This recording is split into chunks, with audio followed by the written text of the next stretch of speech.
Wait, where? We're recording. Yes. Okay, good people. Welcome to our podcast. My name is Tuli Alma. I'm here with the lovely. His last name's Geist, but that's okay.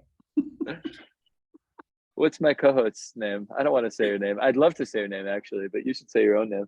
Okay, I'll say my name. I am Alma Quiroga. I can't Hello, say it as everyone. nice as you do. Well, Alma Quiroga. yeah, you're very close. Very, very close. How's it going, Tuli? What a treat to be able to talk to you. I know. It so rarely happens, and I'm thankful. Yeah, I don't think they're gonna believe us. We definitely. I hope they don't. I hope they don't. So, Alma, tell the good people that are listening and maybe even watching. Who knows? We're figuring this stuff out. But why are we starting a podcast together? Oh goodness, I think for quite a few reasons, besides popular demand, of course. But one of the main reasons is something we said in an email we sent out to a few people. I think you said it better than me, but I'll give it a stab. Basically, we like learning, and the people who might listen to this podcast also like learning, and we also particularly like learning through talking. We are verbal processors, in other words. And we've also, I think we're going to talk about this, right? But we've also developed a little habit of really talking through the things that are interesting to us. And we thought we were reminiscing in the spring quarter while walking around Kellogg and the lake. And we were reminiscing and going, geez, we sure do learn a lot by all these talks that we have about these interesting things that we're learning in school. Wouldn't it be cool if other people could also, join the conversation so we could learn from them and with them, and then maybe other people listen? That's part of it, right? What else? Totally. No, I think you said it really well. I mean, yeah, we like to learn. We like to talk about our learning, and we want to share that with other people. And I guess we should say, for those of you who are not in our immediate graduate program, that Alma and I are both students at Northwestern University, and we're both studying for our master's in learning and organizational change. And that program is known by its acronym MSLOC, which I think when I first heard it was quite a mouthful, but it's the kind of thing that once you say it enough times, it just starts to sound normal. Yes. MSLOC, sure, flows right off the tongue. Sure. It's right here on my water bottle that most of us have. Do you have your water bottle with you? I do. Patience, I have mine water too. Bottle. Yes, I really like this water bottle. It's the best. Mine is really beat up. Look at that. Wow. Many places. Wow. You must drop yours a lot. Yes. No, so people who are not in the program often see that and they're like, MSLOC or MSLOC. That's what I called it when I found it, when I Googled, when I was like searching for a master's degree program, and then this one came up and I saw the acronym MSLOC. I was like, MSLOC. MSLOC. I kind of like that. That's kind of fun. Yeah. Maybe that is kind of fun. MSLOC. Yeah, MSLOC. Yeah. That flows. I think I may have done that too. I don't fully remember. But I think I also, like, in my head, called it MSLOC. MSLOC. But as much as we I think one of the things, Alma, you and I share is that we like to poke fun at the things we love, including each other. Amen. And so as much as we're starting by poking some fun at the mouthful of a name, both of us are pretty big fans. I mean, we're both of us are in our final days, so to speak, of the program. I mean, I will be graduating at the end of this quarter, and Alma, you have one more quarter. Yes, because of Cap 3. So I'm really not even in classes. And this is, Right. I think that's another podcast topic, but like my grieving process is, I guess, yeah. And maybe that's also part of why we're doing this. Like, it's a way for us to like process our feelings about like, this, Hey, this everyone. thing coming to an end, Yeah, hi everyone. Listen to us process our feelings of grief and go through the grief cycle. Kubler-Ross. Yeah, and we hope that you too can process your feelings together with us. So that's yes. Yeah, that might be one of the hidden motivators. It's true. It's true. But so Alma, why don't we start with why don't we explain to people, like, I guess, who we are and how we came to MSLOC. What brought us to MSLOC? Yeah, do you want to start? Sure. MSLOC, my goodness. What brought me here? I mean, 8 years of consulting kind of independently and learning through a few other small consulting boutique firms in South America. I had this feeling of kind of being alone. And it took me a few years to even realize that like this was an area of consulting. I did not have a name for it. LOC, Learning and Organizational Change, was not a name I had ever heard of, actually, until I found this program. But throughout all these years, I was reading and looking up things and working on learning development projects, like leadership development projects and organizational culture and culture change, and trying to figure out how to bring about people-focused change within organizations, and feeling like I really could use a community. I remember crying about this a lot, like, how did I fall into this, and where are my people? Where are other people that I can learn from? I lacked mentors, I lacked a lot of things. Even though I did find some great consultants, especially in the last few years, I wanted a larger community, and I also wanted the academic rigor, because so much of it was just me looking things up.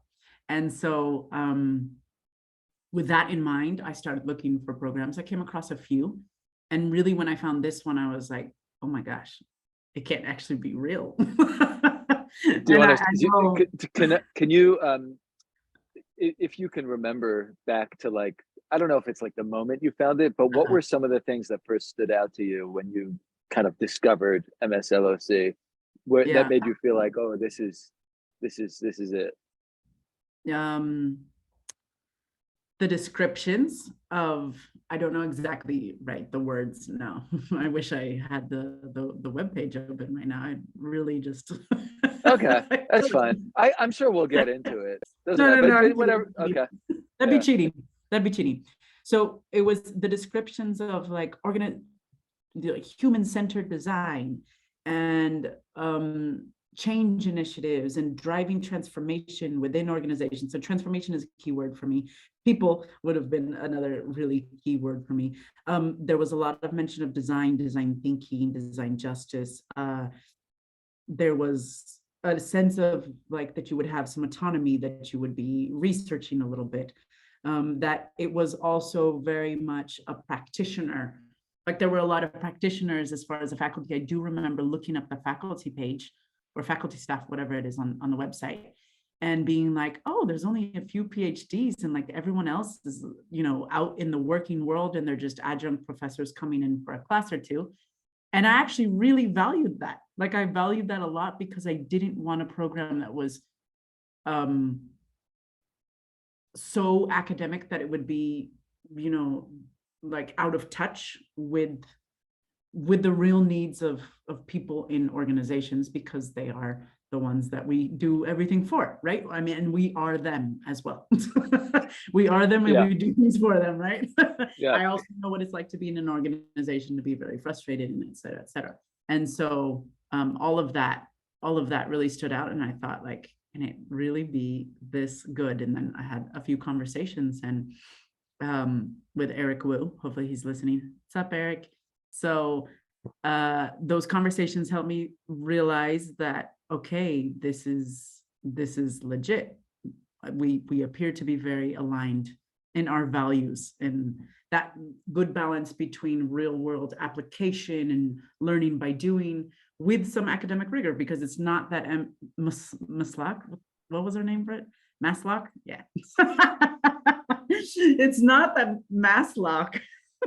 It's not that MSLOC isn't like also academically sound. That was very, I didn't want to sacrifice that. I just didn't want it to be only kind of ivory tower academics away from the. Yeah. So I'm hearing like balance. You felt like it was a pretty balanced program. That's a great word. And so I like at the risk of like this turning into like an interview of like Tuli interviewing Alma, I do have one more question if you don't mind. And if you think we should just move on, then tell me so. I know you're shy, so please get over that. Yeah. Let me know. Let's see what our live studio audience says. Live studio audience, is it okay if he does one more question? Because my question is, you know, you used all these words that now for me are kind of commonplace, right? You talked about being a consultant for 8 years before you started at MSLOC. And you talked about organizations and organizational change and transformation and human-centered design. These are things that I think for most of the world are complete gibberish. I think that the average person has no idea. And by the average person, I just mean, you know, like the average person on the street doesn't even know what a consultant does.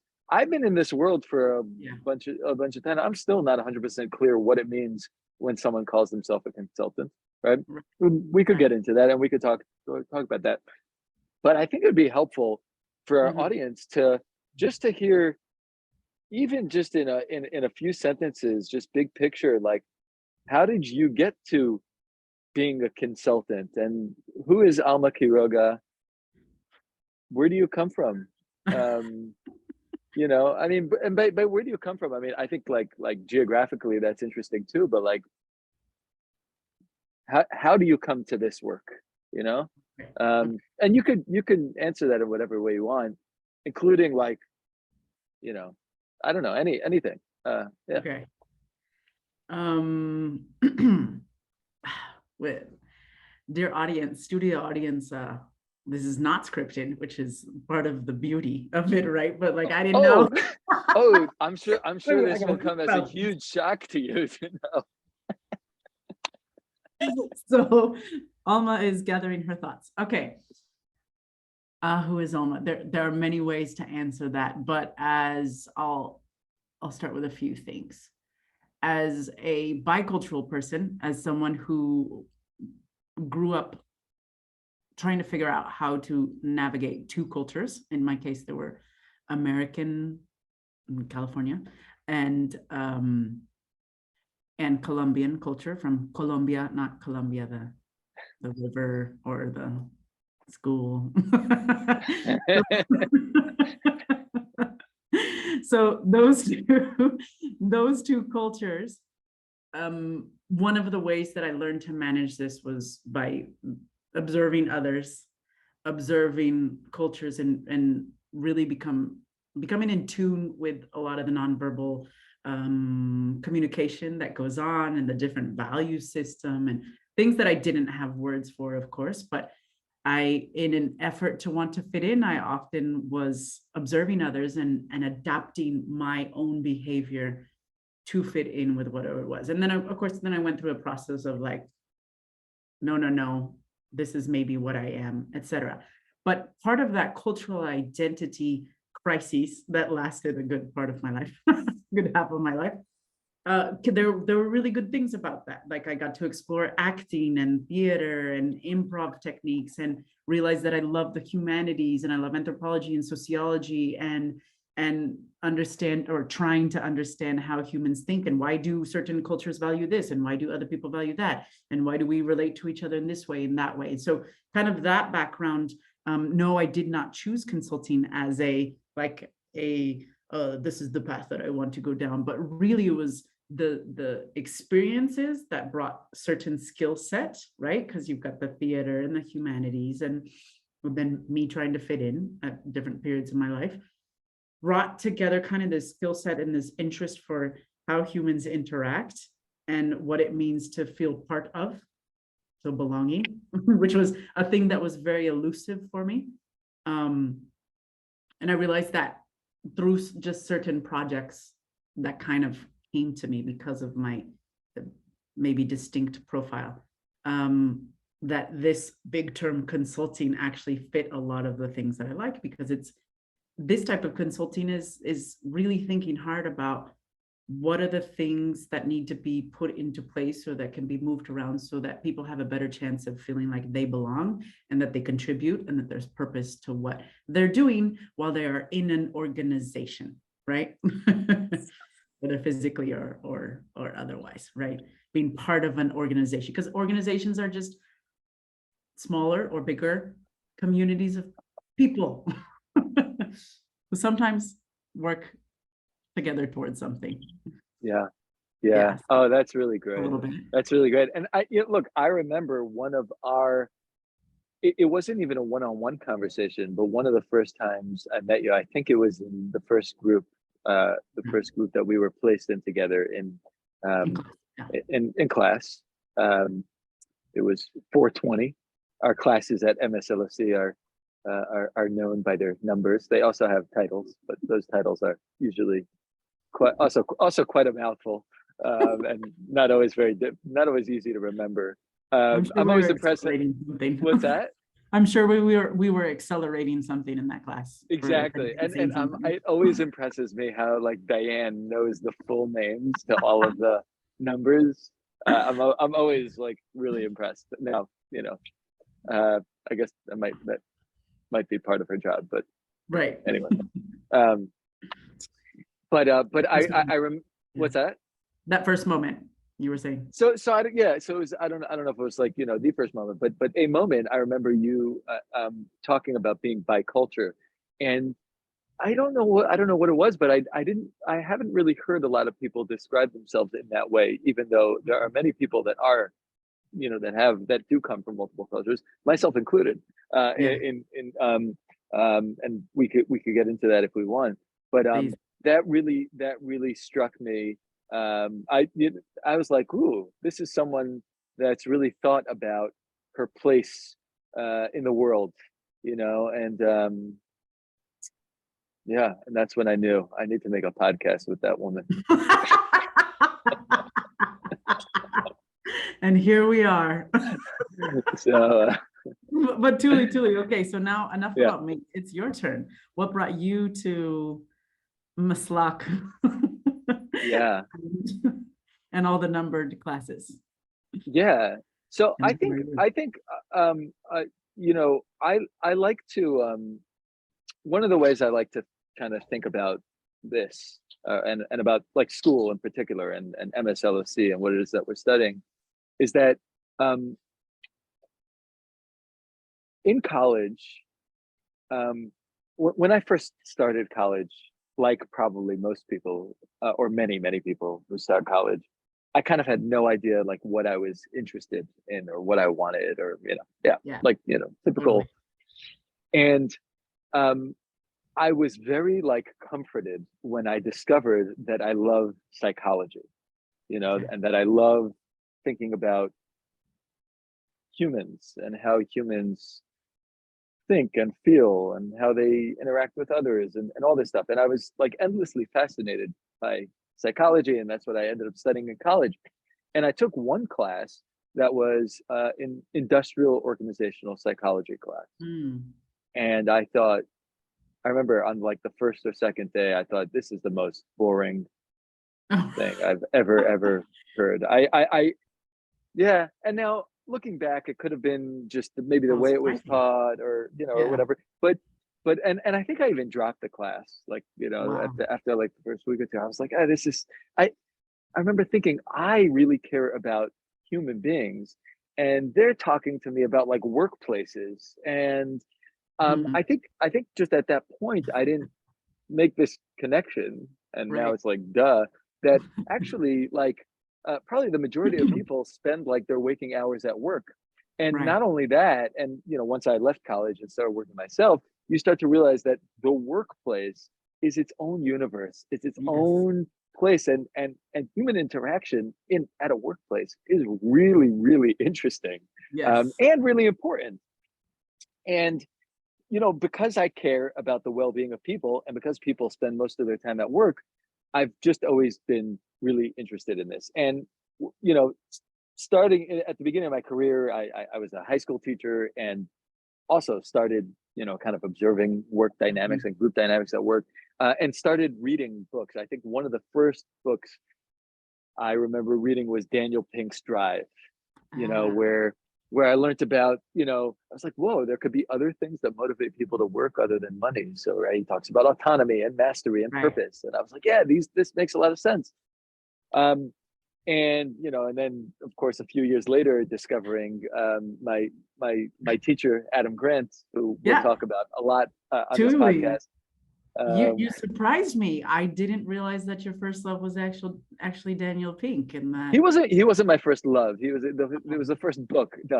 I mean, I I mean, yeah, I mean that was before Adam Yeah. Grant's Give and Take came out. Ah, right. So you I don't, anyway, but we'll definitely get into that, because but Uh-huh. I will say, fast forwarding is that one of the Yes. cool things about being at MSLOC, and one of the ways Uh-huh. that that you're like with your people, is that Uh-huh. like I am not the most obsessed person with Adam Grant in our I'm just it's like yeah, everyone in our program is obsessed with Adam Grant, right? Like that's how you're with your people, and that's kind of a Yes. cool thing, right? Like so basically the way I got to MSLOC is that Uh-huh.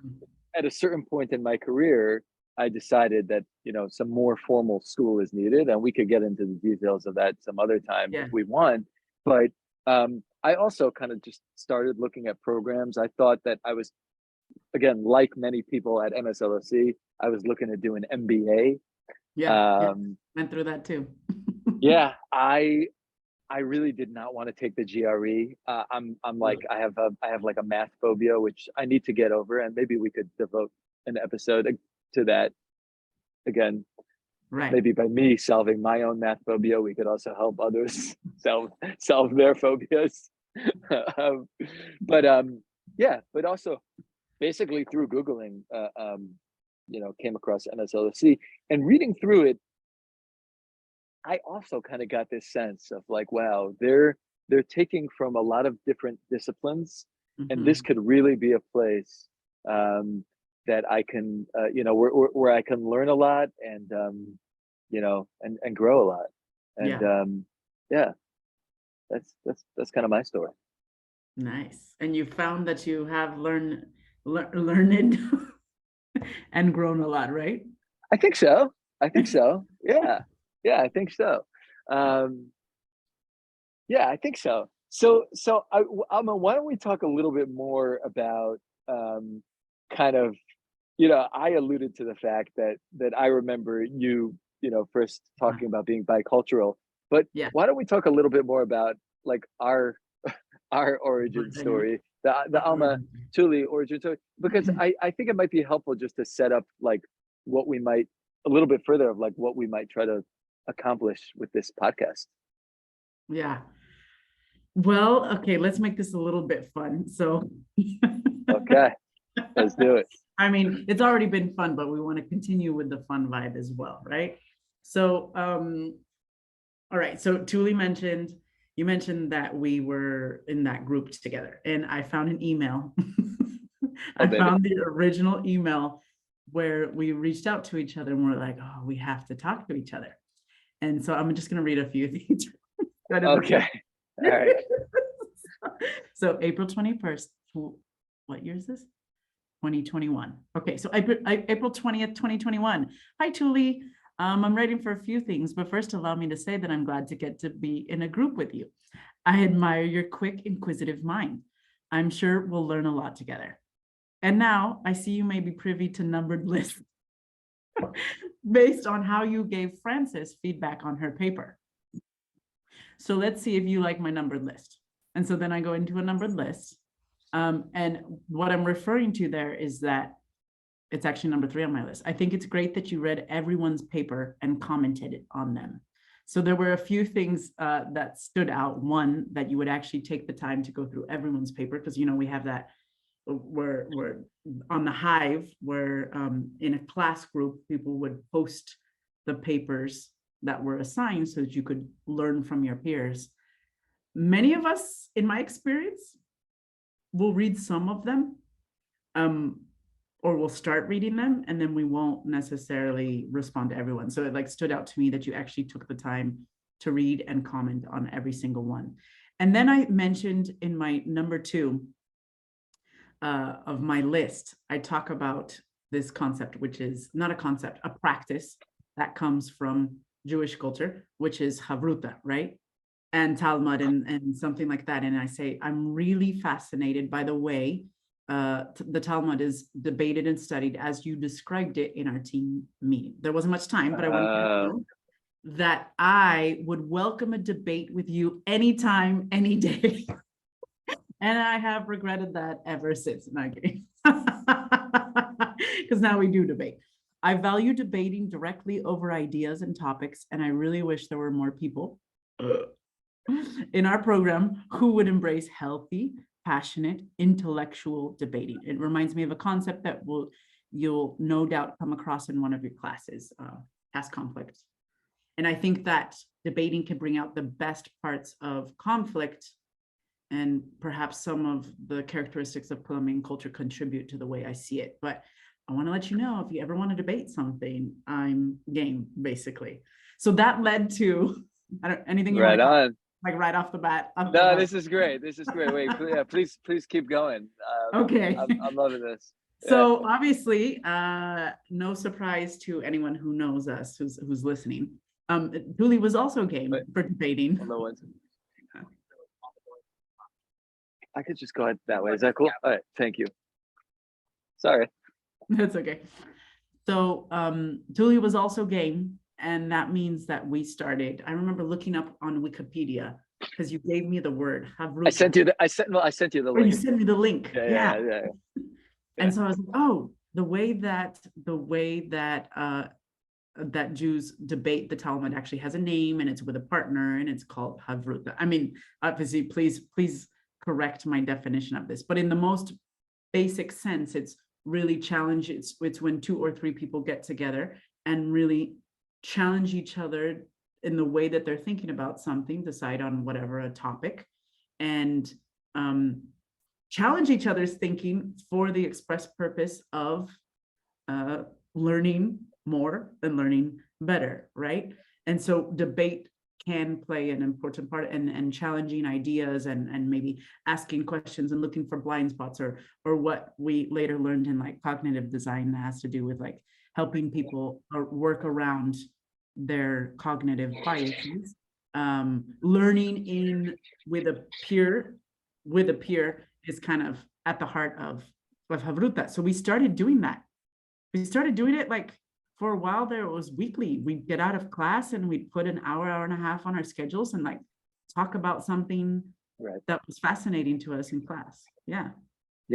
What else do you remember? What I miss? Yeah, no, and it's interesting because you use the word debate a bunch, and I don't really think of Havruta so much as debate, though it certainly includes debate, but it's more what you said before, which is it's more about learning in partnership. And to really learn in partnership, you challenge each other's thinking, and then and come to an understanding. Come to some sort of understanding, and certainly sometimes it involves debating, and sometimes sometimes it's more about just sharing. I mean, it's we're bringing 2 minds together, which is, I think, certainly better than one. Right. So that was our origin story, and I mean there's got to be a lot. I'm looking at that email now. There's got to be some other really good parts. Oh, you recommended a book which I never read. Oh, I'm sorry. What book did I recommend? Thanks for the feedback by Douglas Stone and Sheila Heen. Heen? Yeah. Yeah, yeah, that's a good one Read about it. feedback. Right, because we're talking about feedback. Yeah, I was, it's interesting. We could do an episode on feedback or maybe a few of them, but You for a should. long time, and still for a long time, that was kind of a topic that I was obsessed with Mhm. was feedback. I thought I was going to do my capstone on feedback, and others have. Um, it's a great topic, but definitely something we should talk about. I remember that. I remember Yeah, that. Actually, yeah, we but sent each other some pictures. I was on the beach at that time. that's right. At the time, Alma, yeah, you were like nomading somewhere in Colombia, Yes. um, learning how to windsurf. I think maybe No, kite not surf. yet. Kitesurf. Excuse me. I'm sure most Very of different our sport. I'm sure most of our listeners are aware of the team different the differences. Of course they No, are. no, they are. Kite surfing is probably harder than windsurfing. Do you think Um, so? Or not I guess if necessarily? you ask me, I think so. It's you need stronger winds to be Ah, able to kite surf. So there's more power in the kite, and it's up like 22 meters in the air. So yeah, it can get pretty. yeah.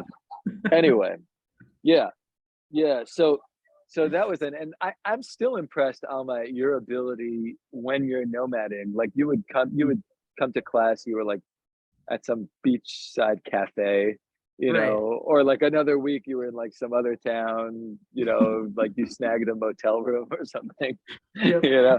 But still, you were like plugged in, zoned in, ready to go. It's very Mm. impressive. It's a very, very Thank you. impressive Thank trait you. um, that you have. And yeah, so I think yeah, Alma and I we've been friends ever since, and we've been able to be chavrutot, which to me Right. means we've been able to learn together and share ideas and develop Yeah. ideas and sometimes debate ideas and agree and disagree and do a lot of that. And yeah, like for me, being able to do this in like this podcast format, like first of all, it will ensure that we continue this practice, but Yes. hopefully we'll be able to bring in other people into these Yeah. conversations and share them with others. Yes. That is the idea, to share the love, because it really is so enriching. And it's not just with you. I mean, I'm sorry to say this, but I have so many. That was a joke. I think both of us can say, and at least I know, talking to other people within our kind of learning community, that some of the most enriching moments and the best learning moments are the conversations we have with others, right? And the way, especially if you're a verbal processor, if you're working through Yeah. ideas, or even if you're not even talking that much in the conversation, like you're in a Zoom breakout room, but you're listening to completely different viewpoints, and or listening as someone else works through whatever concept is at hand. um it's really enriching. And so I think that there are so many incredible conversations that take place within this LOC community, and I think we're trying to contribute to a few of them getting recorded. Oh, absolutely. I'm so There's so glad you. many. Yeah, yeah. No, I'm so glad you mentioned that. And you're reminding me that on the application for the program, at Yeah. least one, if not more, I feel like there's like multiple essays that I had to write. Seven. Well, no, definitely seven. No, but yes, but multiple essays about this concept of learning in community. Oh, right. And Okay. the truth is, like sometimes because of the nature of the program where we're a little bit spread out, sometimes I forget about that a little bit. And you're also reminding me that part of the reason that I wanted to have this podcast was this idea of contributing to the creation and to and to the maintenance of our learning community. Because you're so right, Right. Alma. That is, um, yeah, like the best moments are having conversations. I think that all of our instructors are fantastic. Yeah. And I think that some of my favorite moments in each one of our classes always happen when we're put together in groups, when we Yeah. actually get to discuss our learning. Um, so yeah, this is what we're doing here. Yes. It's exciting. It's very exciting. Cool. So we figured, kind of for the final, I don't know how many minutes of this podcast, of this first pilot episode, Yes. we'd just start to talk a little bit. We mentioned this acronym MSLOC, right? A Master's in Science and Learning and Organizational Change. We'd start to talk a little bit about what LOC is. What is learning and organizational change? Yeah. And yeah, Alma, do you want to start with that? Well, I think, okay, the reason, Okay. so hopefully you're listening and you're laughing, because I think many of us can think back, even maybe in the last few days, having to explain whether it's at like some networking event, or maybe you went to your partners, you were like meeting up with your partner's colleagues, or you were meeting friends of friends, or you were at a dinner, or, there's all these moments where people are like, oh, you got a master's degree in what? And learning and organizational change. Cool. And then often there's a follow-up question, almost always, right? What is that? What is learning and organizational? But what do you do? Like, what do you study? And this is a funny thing, because I'm sure the copy on the website is really, really good, but most of us, I actually didn't consult it. Most of us don't consult it to try to figure out how we're going to explain this to people. I think most of us just wing it. And that's what I've been doing. It's been like 2.5 years of trying out different ways of explaining what it is that I study and therefore do, right? What area of consulting I am in. And I have been with other people in the program and have overheard them explaining it to people. Like, I've introduced them to friends who are not in the program, and I've been like taken aback, like, what? You explain it that way? What? Yeah. and taken aback and like, wow, that's such a better way to explain it, or that's really interesting, or I hadn't thought of it from that way. So we basically, I mean, it's not a marketing issue, because we're not interested right now in marketing for the program, but it's a communication, challenge. I think it's a really cool challenge. And it's something that I think most of our listeners, have really been there and have been there for a while. Like, how do you explain this to someone who is not doing this type of work? How can you communicate it clearly? And why is that even important, right? I think it's important for a few things. It's not marketing. I think it's important because it has a lot to do with the way that we conceive of organizations and people in organizations, right? Like, embedded within LOC is, and how we explain it, there's also some of our beliefs and our viewpoints, or our worldview, you could say, when it comes to organizations. So I think it's important for that. I don't know, what else would you say that it's important? Why is it important to even be able to define this? No, I fully agree with what you just said. I think you're absolutely correct. Yeah, I think that I think you said it right. I think it's like, when the founders of our program, or founder in her infinite wisdom, named it LOC, right? There was an intention, and there still is, right? There's a philosophy, right? It's not called a master's in human resources. It's not called a master's in organizational psychology. It's not called a master's in organizational behavior.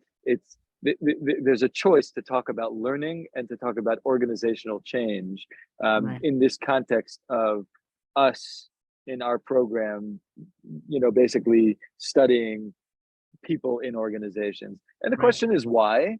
And the question also is, what does it mean? And how do we explain it? Yes. Okay, so let's hear from some other people. So what we did is we sent out an email. We got a few responses. So I have some of those voice notes that we'll share with you.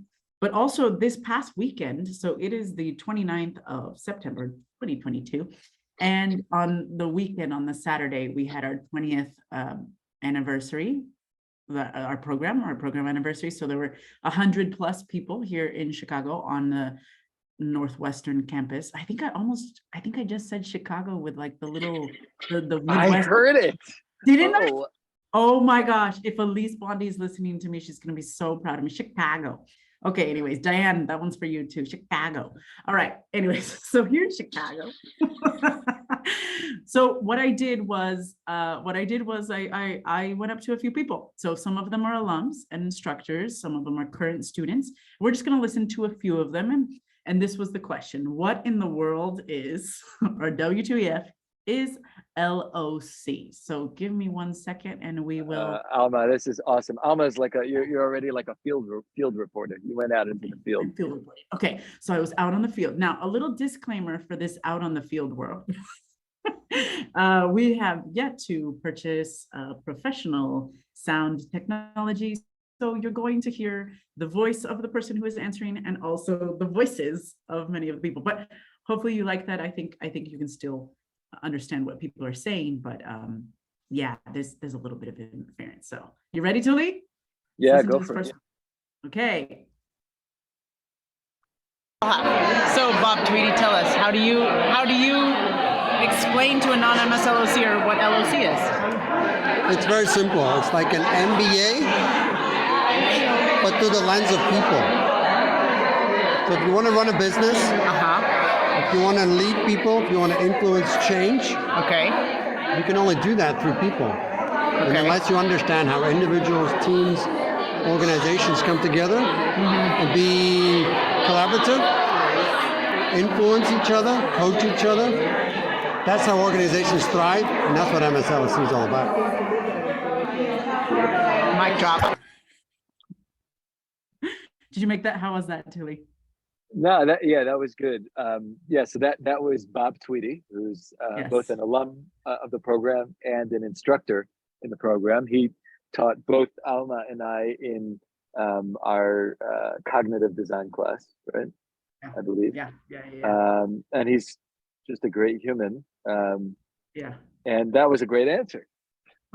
What did you think, Alma? I thought so. I mean, it's helpful to say that, especially where he's coming from, and he works, kind of in the corporate world. I think he was at one of the big consulting firms for a long time, Deloitte maybe. And now, I think he works for a big real estate company. And especially in that world, saying, it's like an MBA, but with a focus on people. It simplifies it. It still doesn't fully answer like what is learning and what exactly is organizational change, but I think Bob has a really good and concise point, which is, no, this is about understanding people and organizations, and right. That's it. Yeah. There's a point where he says, like, if you don't understand how people on teams work, something like that, then you're not going to be able to bring about the changes and the initiatives that you're looking to do. Like, you have to understand people and how people work and interact in teams and in organizations. So I liked it. I like it. I like it too. Good. Yeah. This approach of the MBA, like comparing it to an MBA but focused on people, is really interesting to me. I hadn't come across it yet. I don't know. Have you heard people explain it that way? Well, you know what, Alma? I think, and I need to look this up, but I think that I may have seen language like that on the website. Is that possible that they would even use that, or no? Like, they wouldn't say that? I don't remember. Because it's not, yeah. Or I don't know. It's not the first time I hear language like that, but it's kind of something I feel like I should use more, because just because an MBA is such a famous degree, everyone pretty, people, certainly anyone in the business world knows what an MBA is. Right. So if you say it's like an MBA with a focus on people, I think people get that. All right, let's hear another one. Yes. Here we go. Who are we hearing now? I don't know. Oh, okay. It's what again? It's human-centered employee design, focusing on the employee, the user experience versus the organizational path, which is what MBAs do. Versus business enterprise. Compared to business enterprise. Okay, anything to add, Madeline? How do you usually define it? When people are like, oh, what's learning in organizational change? We practice human-centric and maybe qualitative side of business. So it's a human-centric MBA. Wow. Yeah, that's Sorry. So Okay. that was Eric Wu, Madeline Youngbauer, and Oh, Madeline. Yeah. yeah, and Cara Pedersen. Okay. So what did you take away from those? I kind of liked Madeline's at the end, her human-centric.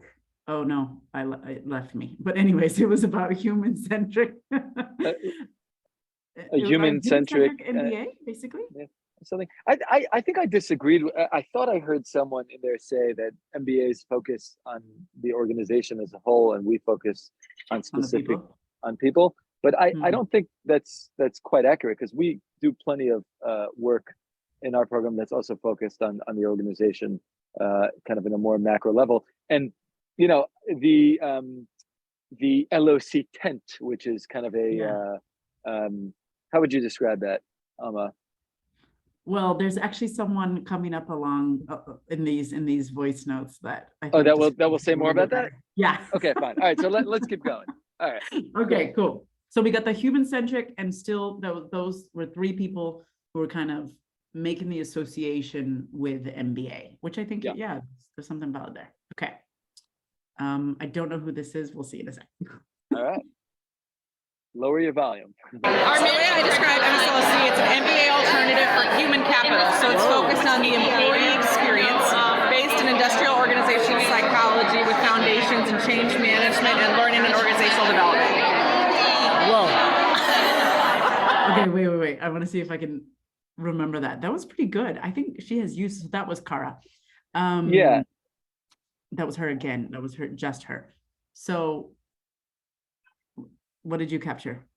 Well, I hear a lot of people referring to it as like an MBA alternative, or it's like an MBA for, but then also using a lot of, kind of a lot of terms that are very familiar to us, right? Right. And not necessarily very familiar to, the average person on the street, so to speak, who is not in this kind of work. Yeah, she mentioned industrial psychology, like based on principles from industrial psychology and change management theories and something else. So what was nice about it is that it was kind of neat, it was a nice, neat answer. But it would beg me like to ask more questions.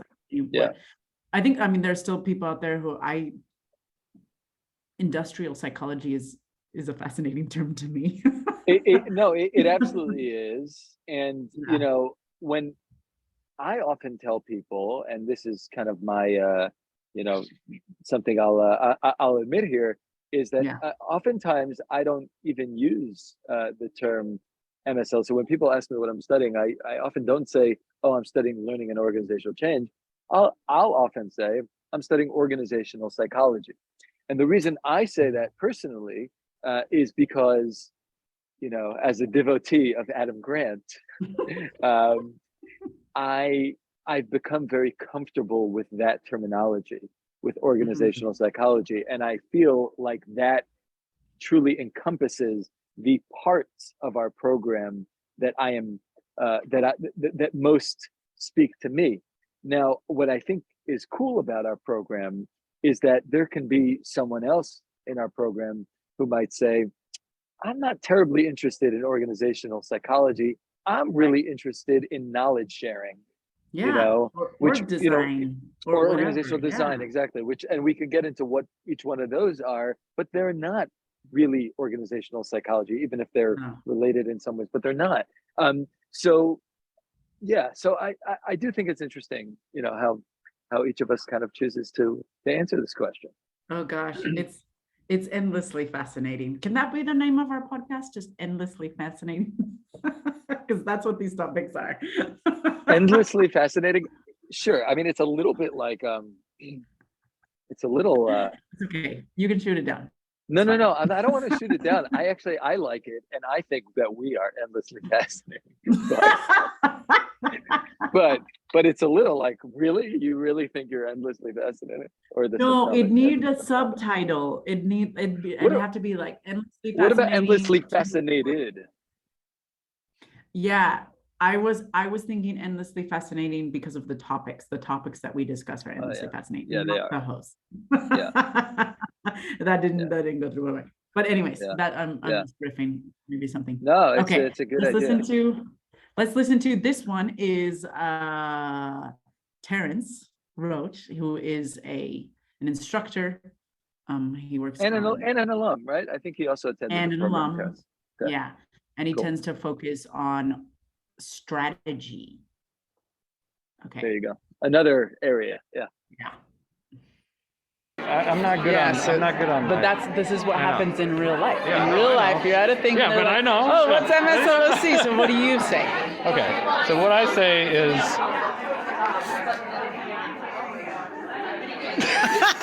Is that what I say? Nothing? He's thinking. Take 5. Okay. No. Take 5. When I think about it, it's really every organization that has ever existed is working to react to their environment. And as a result of that, they oftentimes will set a strategy to take the organization in a different direction. And I think the value that an MSLOC person brings is that strategy is going to take people to be able to move the organization in a different direction. And you need to be able to lead and bring people along and give them the tools, supports, resources, and an MSLOC professional is going to leverage the ability to help people learn and to gain new knowledge to move in that direction. So that's what I would say. Wow. Thank you. Endlessly fascinating. Look, I like how he brought in strategy, right? Yeah, there were a lot of interesting things there. What are your thoughts, Mr. Tuli? My thoughts is that first of all, I love Terrence, and he's clearly such a thoughtful. And I mean, I know this about right. He's a good teacher too. I also think that he's not making our job any easier. you know, and I think that it's interesting, right? So, I mean, it's legitimate to pause when you're asked the question. Very legitimate. That's what they used to say about Ruth Bader Ginsburg. May she rest in peace. That when she was asked a question, and you can kind of see this in interviews, she paused and just think for a few moments without any self-consciousness, and then answer, because she would actually think about what she was about to say. One of the smartest humans. And great move. Right. So it is legit, very legitimate. To me, it also pointed out, and in his response, not that it lacked clarity, but it pointed out the fact that it's not necessarily the easiest and most straightforward thing to describe to people, even though it can be, right? So, that's why. So for me, when I say organizational psychology, it's because it's not because I'm thinking about the person that I'm saying it to. I should be doing that, but it's because for me, organizational psychology has become very clear, and organizational psychology is the study of people in the context of work, and how they thrive and how they help their work thrive or their organization thrive. Right? That's what it is to me, and for me, that's very clear, and that's why I'm very comfortable saying that. LOC, this terminology of learning and organizational change, even after being in the program for a year and a half, it's certainly more comfortable, but it still raises some questions, which I'm glad we're discussing, because I think, like you alluded to before, there are some important kind of philosophical bents or ideas that we can talk about based on choosing this terminology of learning and the focus on change. No, good points. It's it's just fascinating because this is not an easy task. So a few things that I'll point out from what Terrence said, and they kind of go with like what Bob said and the prior voice notes, audios. Leading, I think he mentioned strategy and leading and bringing people along. So there was a moment, I'll say this. There was a moment where his language allowed me to visualize something. And you know, Tuli, and some of the listeners know that I love storytelling, right? I love narratives. And I don't usually focus on story as a communication tool, although it most certainly is. I like to think of it more as an interpretation tool or a framework. But in this particular case, one of the most helpful moments of Terrence's explanation was when he brought in some imagery. So that's called, right? That's called in literature and whatever, oral in storytelling, it's imagery, because I was able to visualize some leader. It wasn't very clear who this leader was, but a leading person kind of bringing along, kind of I imagine someone like walking with people kind of following, maybe more like a social movement actually, but that was the image that kind of came to mind. But the fact that I was able to imagine something, whoo, okay, this is not a podcast about communication, but this is what is occurring to me is like, wow, a takeaway for me right now is like, all right, the next time that I have this challenge of trying to describe what it is that I do, I want to use a little bit more imagery so that people can at least imagine things happening in their head, because when you say change management, what can you envision? Right. A book, Right. A PowerPoint slide that says change management. I don't know. Like there's not a scene. And I think that our work is very active. It's with people. And yet I definitely include myself. We so often use, not necessarily the passive voice, but we use language that does not allow people to imagine actions. And yet our work is so very active and it's so very much focused on actions and people taking actions for better or for worse, right? So I don't know. I know takeaways comes later, but I don't want to let that one go. Imagery is so important. I don't know. Any thoughts? Totally. There? We have a few more voice notes, but my battery for my earphones is dying, so I'm just gonna. No problem. So we're gonna listen to plugged in a replacement. Hold on one sec. So smart. Oh, I wish this is where we put in some music.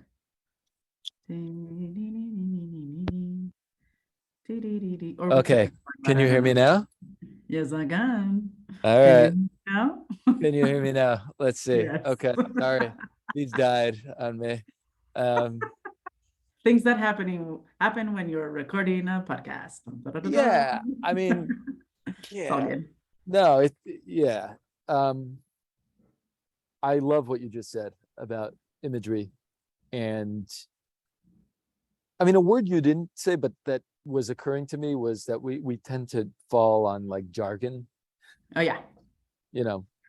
And jargon, I suppose, has its place, and it helps. It's a shortcut sometimes to describe, especially to people who know, right? Right. But yeah, I love what you said about action and about thinking about even just telling a mini story, if we could put it in those terms, So I don't know. Can you think of like how you would do that? I don't know. I guess it also depends on the setting. Like I'm trying to think of like, I don't know. Let's say, you have a friend that is, I don't know, name the first job that comes to mind. What do they do? Audio visual. So like, directing and editing videos for. Okay. So a video editor, but that works with other people and works on a team. So works on a team of people. So we might say to that person who's working in a company, what might we say to them to describe to them what LOC is? We might say, oh goodness. I mean, I'm gonna steal a little bit of Terrence's Yeah, answer, yeah, right? yeah, yeah. Of like, just like, okay, so I'm picturing a friend named Jesse. I don't know that he'll ever listen to this, but maybe I'll tell him. So Jesse does this, so he directs, but he also has video editing skills and etc. And he's often hired and goes with a team and other people. So I would probably try to use some of the imagery that would be good for him, especially he's in audio visuals. So I'd say something along the lines of like what Terrence said, that that in my program, we study the ways in which we can better lead people through, dang it, lead. We can lead people through different moments of change. So just like maybe you, Jesse, as a director, before you can start even filming, right, and like capturing, you kind of have to spend some time with the people that are going to be the subjects of whatever, you know, video you are capturing, and get to know them, listen to them, see what's important to them. That, like, there's a lot of work that goes on behind the scenes that has more to do with getting to know people before you actually get to the work of directing and then filming and then editing, right? And I think that when it comes to things in organizations, there's a lot of processes that are the filming part. Yeah. In order to help people do these processes, which might be good for them, you got to do the background stuff, right? You got to do the time, like I'm sure, Jesse, you spend time with these clients, right? And you ask them questions and you listen and you kind of observe and you hang out with them a little bit before, because you want to get a feel for it. So that's a one piece of how we might lead people through change processes, because the film itself, like the projects themselves, vary, right? But we need the skills to understand how it is that they can be led through that process. Okay, were you able to visualize anything? That was hard. Improv. Yeah, that's hard. No, that's hard. I'm going with Bob Tweedy's. It's an MBA Yes, for do. it's an MBA that focuses on people. But it's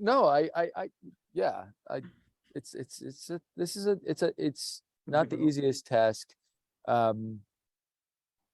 I also wonder when, as you were speaking, it occurred to me that, like, shouldn't it be called, oh, well, maybe it's because we'd be adding it, but shouldn't it be called MSLOCM, like learning and organizational change management? Right? Like, in a sense, we're trying to manage a change process. And we're talking a lot, we're using the word change a lot, and what exactly that means, hopefully we'll devote some time to talking about what exactly that means. But like, I like when you talked about like leadership and leading, I do think that is a big part of the program, especially with the new, and now they just added a class that's like devoted specifically to leadership and stuff like that. So I do kind of view it in that way. But anyway, management. I know, like, okay, I could push back on management a lot. Go for it. And I think many of the instructors would as well. Well, one, because I mean, management is a problematic word in this context, because it's just like, I don't know. Okay, managing, like, just that's fine. So leadership, would that be better? Organizational change leadership, that could be better. It'd be adding MSLOC,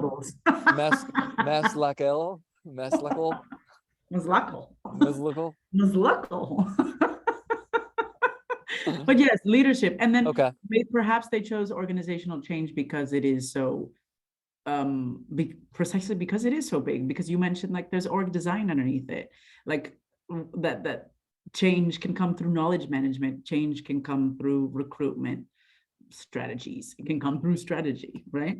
It can come through org design. So maybe they were trying to leave it, but yes, leadership is kind of implicit in a lot of things that we do, or hopefully we're trying to gain these skills and this knowledge so that we can lead people to learn and through organizational change. But you want to listen to another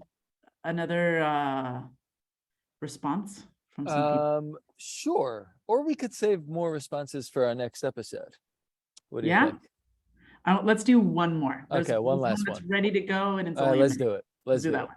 Okay, Let's do cool. it. All right. All right, this is from our dear friend Stan Barron. Stan the man. Stan the man.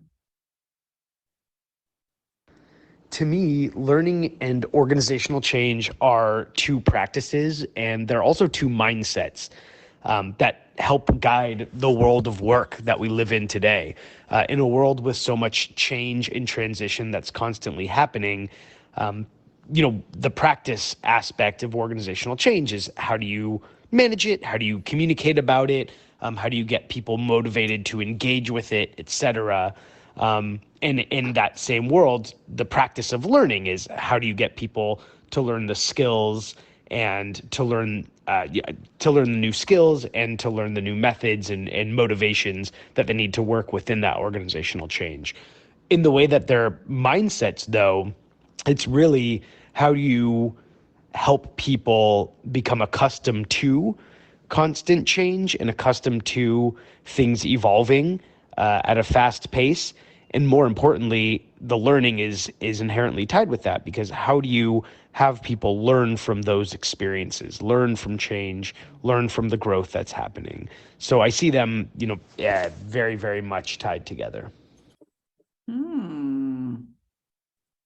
What stood out to you? Really different spin. Wow, I like this. I actually didn't listen to that before. That was in a voice note. So, what stood out to me? Great sound quality. Yes, the audience is happy. That was also a secret motivator behind. Let's listen to one more so that hopefully you leave with that sound quality. Yeah, I know Chelsea gave us one that also has really good audio. Let's play part of that next time. Any Lena's. Yeah. Okay, awesome. Yeah. And maybe we'll even get a few more. Yeah, awesome. So about stands, I really appreciate that.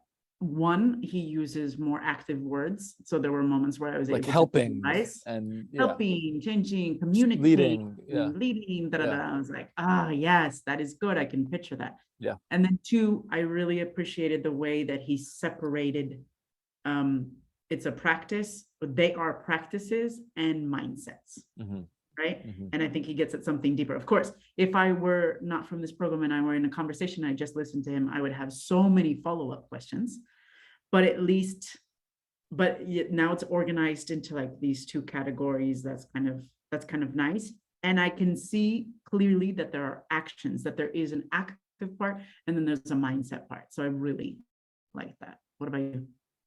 Yeah, no. And I what stood out to me, and maybe this is a reflection on Stan, is that he focused a lot about how do you help people through all these things that are inevitable in organizations.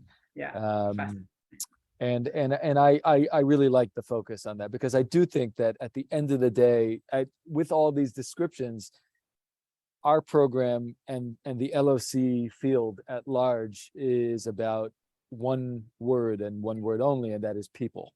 It is a focus on people, on human beings. So whether you want to go, the Bob Tweedy route and say it's an MBA with a focus on people, or Stan, who explained in a bit more detail about how our program or how LOC focuses on helping people through the process of change and helping people, helping people. I don't know if this is what he said, but the way, but what I heard was helping people, learn from each other in organizations, or learn from each other within the process of change and stuff like that. It's not all that different, but I agree. There were some really good kind of action-oriented words, and it was a very good description. He probably recently had to interview for jobs and and did a good now, but no, it was good, very good. Yeah. No, and there's a lot, like I still, even at the end of this, and I don't think I have been able to accomplish this. I still am wanting like a more concise, because I did like the first voice notes that we heard, you know, Bob, Eric, Cara, and Madeline, they were much more concise and they were really good, but then I lacked kind of the being able to visualize clearly what it is that they were talking about. Like they were very good in how concise they were, but then maybe there was a little bit more jargon that would have, you know, kept me there like, okay. And then Terrence's had some more action, but then I still wanted to know more. And then Stan's, he gave us so much information that I also felt like, okay, but in the end, what is it? and I'm in this field, so my goodness. Yeah. It's such a big challenge. This is actually a really fascinating. This is more fascinating than I thought, Tuli. I thought honestly that maybe at the end of this hour of talking about it, we'd be like, all right, key takeaways, everyone. Here is how you explain MSLOC in 3 short sentences. And now, as you can tell by the example that I totally bombed on, like, no, I'm not there. And that's probably okay. But it's interesting even to learn about why. I also, to go one level deeper, could there be a deeper reason, like from a sociological point of view, philosophical point of view, could there be even deeper reasons why this is hard for us to communicate in this language? We're speaking in English, right? And we're also operating within a Western view of business and the business world and what it means to be in an organization. So like those are some important paradigms that have their benefits, but they also have their limitations. So I also wonder, like, you know, in the strategy class that we took in leading with strategic thinking, one of the cool things we did was understand different points of view about strategy within business, right?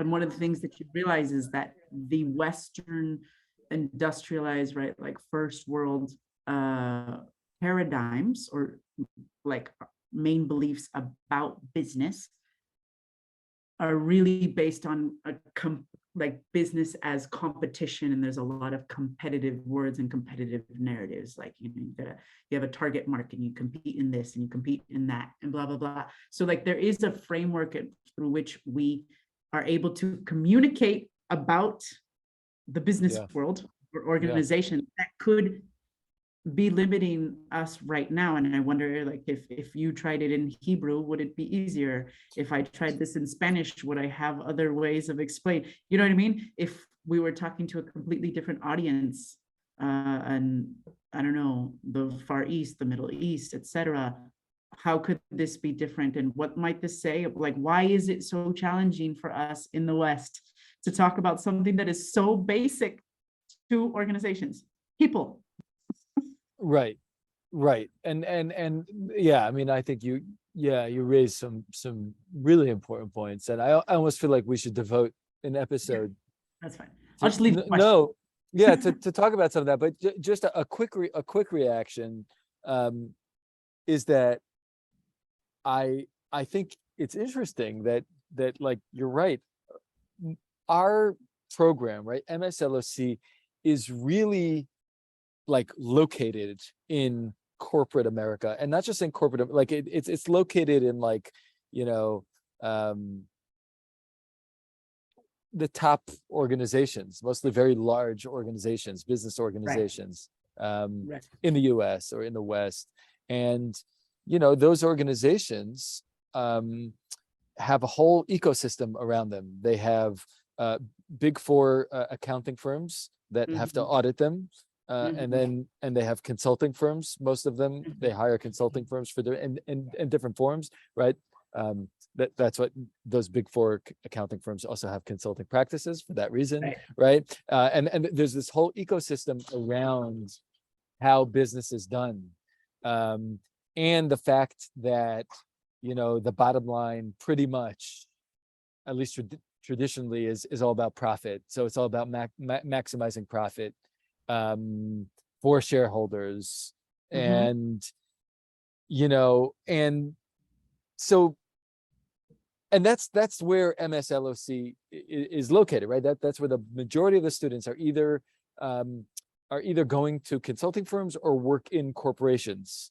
I think, right? I think we definitely have a good group of people who are in higher ed and in nonprofits. Nonprofits, yeah, and Majority is still Yeah. in for-profit businesses, Right, and influence, right. right? And so I think that part of what you were alluding to is that there is a focus. There is part of the focus of like this big concept of like organizational change and talking about strategy. Like, yeah, there is this kind of, business focus in our program. At the same time, it really is a study of human beings in the workplace. And that's why that's why for me, it still is a little bit more comfortable to just say organizational psychology. Right. And again, because for me, in my mind, it just means, the study of people at work. But I understand why that's not all that clear to others. Like, I don't know. What do you think, Alma? I think so many things. Well, basically what I said is that another way of saying it is that it's interesting that this is a challenge. And I'm wondering how much the ecosystem that thank you for putting it within those words and like giving us clearer pictures of what I was kind of talking about, that the ecosystem and the context in which we are in might actually make it a little bit more difficult. Like, I don't know if this would be easier to explain within nonprofit world, right? But there are a lot of things that are limiting how we talk about this, or how we can even get it across. And I understand wanting to go to not the safe, but like, it is safe. You're right. You're totally right. It is safe. Yeah. That we know. And yet, and this is not a podcast on linguistics, nor am I an expert in linguistics, but I do know that if in a certain language and a context, right? Because language is about the context. If within that context, it is challenging to talk about certain ideas, and if it's challenging for people to understand what you're talking about, and you have to make associations with concepts that are more understood, like MBA, for example, it might be because the mindset of that context is not yet ready for the changes that you are talking about, for what you're actually trying to communicate, right? And so that is easier to see, like in translation. We're not going to go into that, but look, like good questions. I have bigger questions now. and look, the fact that Bob and not just Bob, but others also used the term MBA, and MBA is also part of that ecosystem of business, right? Business schools in America. So you go straight to that because that's what you're in. You're in that ecosystem. You're in that world. You're dealing, and like you're saying, the language we understand is, MBA. Oh, I get that. Okay, so you're in the ecosystem. Now you're in that, and I think especially for someone like you and maybe me, but who, of course, you're in the system, but you're also not, right? You talked about you're being bicultural. You have a foot in multiple worlds. I think I do too, or I strive to. I certainly not, I don't come from the business world, right? Like I never worked at a Fortune 500 company, or even at like a big consulting or at a consulting firm or anything like that. So, so it's like on the one hand, there's something I admire about places of business and especially, there's a lot of good, I think, that comes from business, and a lot of good, and a lot of good. I'm not just talking about business, but a lot of good that comes from the LOC practices in organizations. Amazing things. And on the other hand, I think that it's applicable to so much more and to other settings, and to I'm going back to like my application for MSLOC. At the time, I think I wrote also, and it would be fun one time for us to like look back at our essays, but I talked about like trying to apply LOC concepts in government, and Yeah. Totally. because obviously that's an area where there's a lot of, there's constant change happening, and there's constant learning that needs to happen, and there's people Yeah. that are making all these crazy decisions and stuff like that. So it is applicable to any organizational setting, which is to say that it's applicable to any place where there is more than one human being, or maybe more than two, but a group of people, small group of people that are trying to work towards some sort of common goal together. Inevitably, there are going to be challenges, and Right. and Right. and what LOC does is gives you tools and a language, and Mhm. and takes and borrows from different disciplines, so from Right. psychology and sociology and management and strategy and business and anthropology, to to give us a shared language and a shared way to think about these problems, and think about how we come up to solutions, how we arrive at solutions to these problems. Wow, ladies and gentlemen, I think we have an excellent way of explaining LOC. That was fantastic. And you use active language and you talked about borrowing from disciplines, but then really it was very, very active. How do we arrive at solutions or together design solutions? Okay, yeah, that was really good. I hope someone was, oh good, we're recording. Okay, good. Excellent. I want to one other kind of Yeah. way that you said at the heart of it, the core is people, right? And so to step away kind of from the philosophy and what that might say about our society at large, the people thing, I remember before MSLOC explaining why I do this type of work, right? So not having this language and not having the challenge of what is LOC. I remember explaining to people that, what really drives me? The knowing that there are people, human beings, friends of mine, me at different points, who wake up in the morning dreading having to go work with that team that they work with, or that boss that they work with. And those are the extreme cases where they're actually dreading. And others aren't dreading, but they definitely aren't looking forward, or they don't find it invigorating or fulfilling or anything like that. So wherever they are on the spectrum, it's actually a very small percentage of people who at work or with the people they work with feel fulfilled and invigorated most of the time, right? Or at least in general, not every moment. It's not about the micro moments, but that in general, they feel that. And I especially remember hearing so many stories from friends, in my case, many women who were maybe in South America as well, who really dreaded and had anxiety about going to work because their boss was this and it was that. And then I would see it's the whole system. It's not even like a terrible toxic boss. Well, sure, but there's also a system that allows, for certain behaviors, or doesn't correct them, or actually, nudges that type of behavior forward. And in competitive narratives, well, sometimes you get competitive behaviors. So in the end, the people thing is because what really, the way I explained it before, this language was just I hate the fact that there are smart, wonderful human beings who dread going to work because of the way that the company that they're working for practices leadership or practices teamwork,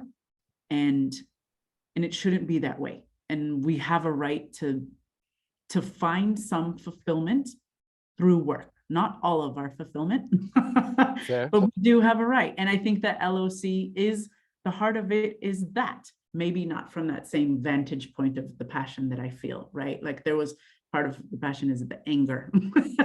And anger can be a good motivator as well, but it matters to us, to all of us. I know that it matters to us that people feel that they contribute and feel fulfilled at work, and that they're doing things that are important, and that they maybe not enjoy is the word, but that they're doing something worthwhile with people with whom they can also build things and solution, right? And problems that they can solve that are worthwhile. Well put. Yeah. So I think most of us would agree. There's from a different point, we care about really helping people in organizations do better. Yeah. Mm. This is fun. Yeah, it's been really fun. Let's do it again. Yeah. Let's see what the studio audience says. Let's do it again. Let's see what they. Yeah. I'm kidding. We're gonna do it again anyways. Yeah. Well, I mean, no. I hope so. I mean, one of the things I told Alma, I told you was that I feel like we need to do at least 10, and then see what's up. Yeah. Or a few, maybe A few. or something. But hopefully, my hope for us is that we look back at this episode and we're like, wow, we've gotten so much better at doing this. That's my hope. That's my hope. Yes. And I hope you, dear listener, will still be around to say the same. Well, I mean, if you're not around, we'll have picked up, many, many more. And so, no, we want to keep the OGs. And just by the way, we're, send us your address and bank account information, all that stuff, and we'll send you. No, just kidding. Nah. Send us your cell. Thanks for listening. No, Tuli, it has been fun. It's been fun. I hope that whoever's been listening has also learned something, and we'd love to hear from you. I think that's really important. We want to do this in an iterative way. Like we want to, continue to improve and see how this also is a way of contributing to helping people do better at work. Yes. All right, good times. And so briefly, let's just talk for a second about what some future episodes might look like. Big picture, not specific. What are we gonna do? Maybe we'll have some guests. Definitely talking with really, really cool, fascinating people in our community. We'll start with our community probably. Yeah.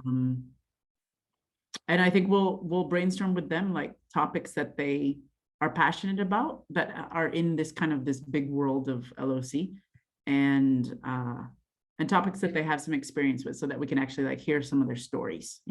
I think we agreed that we don't want it to be lecture like, but really or jargony. Or jargony. Yeah. What we said at the beginning, that our origin story of why we decided to do this is because we like to learn, and we like to learn by talking and doing that with others. So I think hopefully we'll stay true to that. That's kind of our brand, huh? Learn by talking. Yeah. And also I think that something we can bring to future episodes is some more gems from our early email correspondence. Oh yes, we should. Unless people write us and are like, stop it now. All right. Good times. Let's wrap this up, and we'll see you all again soon. On the flip side. Yes. Peace. Bye. Bye.